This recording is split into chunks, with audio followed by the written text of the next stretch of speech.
So we're going to start by talking about relative mins and maxes and points of inflection, which is just another way of saying that we're going to talk about how to relate f, f prime, and f double prime.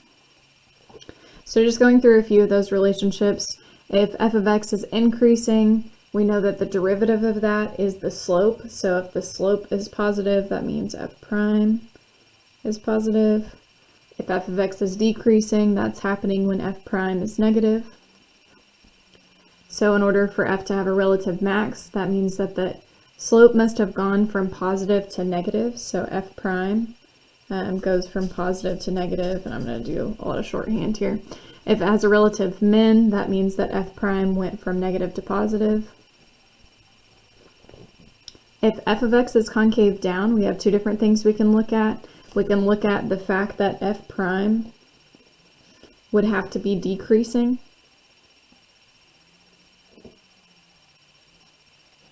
Which usually it's easier to look at f double prime because it would have to be negative.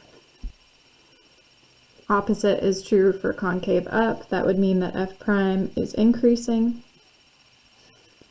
or f double prime is positive. And then our last one, if f of x has a point of inflection, we know that it had to go from concave up to concave down. So if we look at, or vice versa, it could go from up to down as well.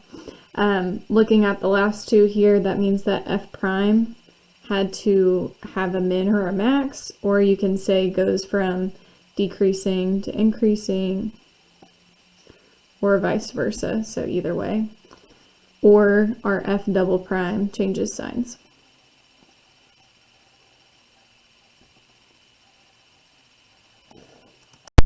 So typically you'll be given the equation for the original function or the graph of the first or second derivative, and you're trying to interpret it.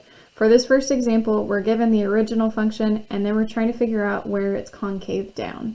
So initially I'm just thinking, okay, going to f double prime is probably going to be the easiest way to interpret this. Make sure that when you take the derivative, you're using the product rule here. And then because I'm going to go on to find the second derivative, it does help me to go ahead and factor out the 2e to the x since they're in both of these terms. When I find the second derivative, a similar thing happens because that, remember, the derivative of e to the x is just e to the x, so that's why it kind of has a pattern here. But we end up with the factors 2e to the x and x plus 2. Remember, we're looking for where it's concave down. So we're looking for where this is less than 0 or where it's negative. This is where our number line comes into play, where we want to put any x-intercepts on our number line and then analyze where it's above and where it's below the x-axis. So for my 2e to the x, I actually am not going to get an x-intercept out of this because this is never going to equal 0. And you can see that if we divide both sides by 2, we've got e to the x equals 0.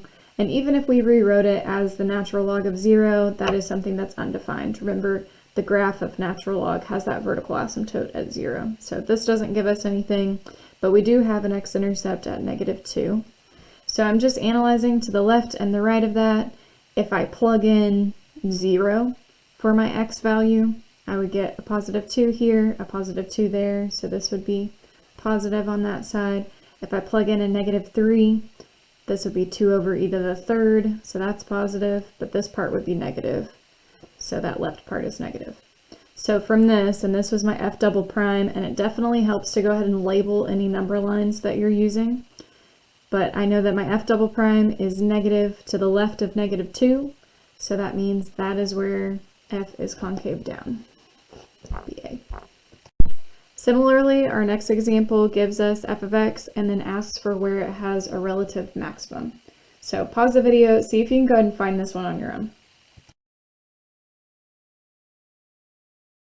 So for a relative max, that means that our original function had to go from increasing to decreasing, which means f prime has to go from positive to negative. So after we find f prime and the x-intercepts, I'm looking for where it goes from being above the x-axis to below the x-axis, so right here at 0. Remember, if you're dealing with a free response question, to go ahead and explain, be specific that f prime changed from positive to negative, or f prime went from being greater than 0 to being less than 0. That's why we have a relative max. We could also be given a similar question, but where we are analyzing a graph. And in this case, remember, it's really important to note what you're looking at. This is f prime. Also to train your brain to where I'm thinking, okay, these are the slopes of the original. So where this is positive, that means that my original has a positive slope. Where this is negative, that's where my original has a negative slope. So for number 1, at what x values does f have a relative min? I'm looking for that decreasing to increasing. So that's only happening right here, x equals 1. For relative maxes, going from increasing to decreasing, that's happening at -3 and also at 4. Where's f increasing? That's anywhere where it's positive. Remember, we'll use parentheses on these because it can't actually be increasing or decreasing at an endpoint. But from -5 to -3, 1 to 4. And this is one of those where it's really easy to get lost in what you're doing and then for some reason give the interval where f prime is increasing instead of where f is increasing, so be careful. 4 is asking where f is concave up. So since concave up is where f double prime is greater than 0 or is positive, that means that we're talking about the slope of this function is increasing. So from -5 to -4. Again, from -1 to 2. I think that's it. Number 5, where does f have inflection points? That's anywhere where it changed from increasing to decreasing or vice versa, because that f double prime changed signs. So at -4, again at -1, and then also at 2. And then our last one, where is f decreasing and concave down? So if it's decreasing, that means that I'm looking at these intervals where we're below the x-axis. That would be where f is decreasing. And then where it's concave down, that means that the slope here would have to be negative for it to be concave down. So that's only happening from -3 to -1. And then again for this little piece from 4 to 5. Probably the most challenging way they could represent this is by giving you a table of values, and that could be for f of x, f prime, or f double prime. This one gives us f prime of x and just selected values, so you're not getting the whole picture, but just a few points here, and it wants to know what has to be true for this whole interval from -2 to 6. So go through each point here and see if you can decide what has to be true. So since a couple of these talk about concavity or points of inflection, it might be helpful to go ahead and note where the slope of f prime is positive and where the slope of f prime is negative, because that would give us a picture of f double prime. So I know from 3 to 1, this is decreasing, it's increasing here, increasing, and then decreasing. So that gives us a picture of what f double prime looks like. That way, when it says the graph of f is concave up, I know that's not true for the whole graph. It was concave up from here to here, but not for the whole thing.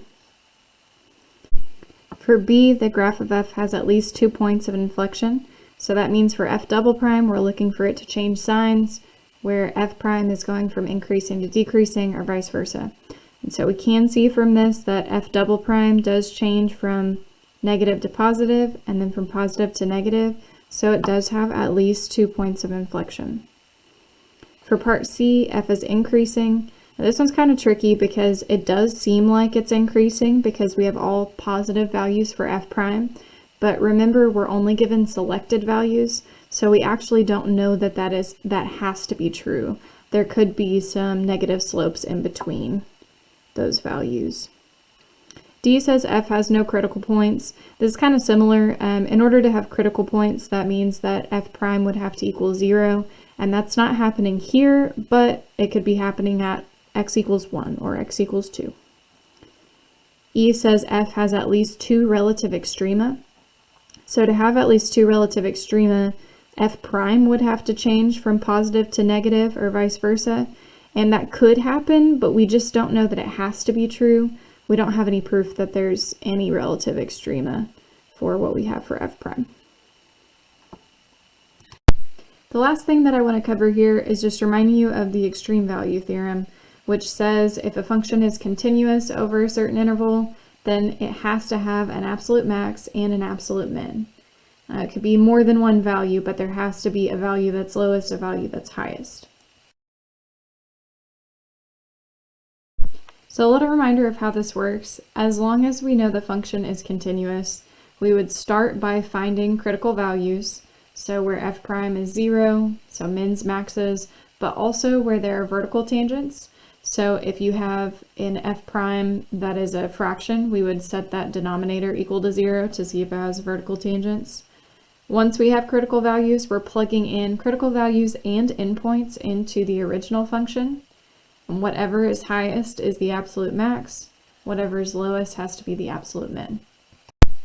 So for example, if I'm trying to find the absolute mins and maxes of f of x over this interval, first I'm going to find the derivative.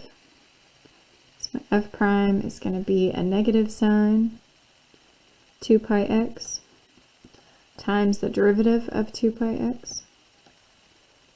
So negative 2 pi x sine 2 pi x.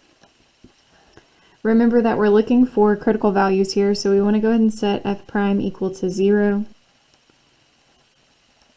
And then we can see if we divided both sides by this negative 2 pi, I'll get that 0 equals x, and then I also have a 0 equal to sine 2 pi x.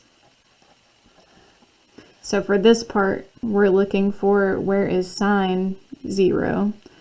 So sine is 0 at 0 and then also at pi, and this is not including pi or negative pi, so I only have to look at where sine equals 0. So we've got a 2 pi x would equal 0, so x equals 0. So either way, we're getting critical values at 0. So that means I need to plug in f of 0, I need to plug in f of negative 12, and f of 1/12.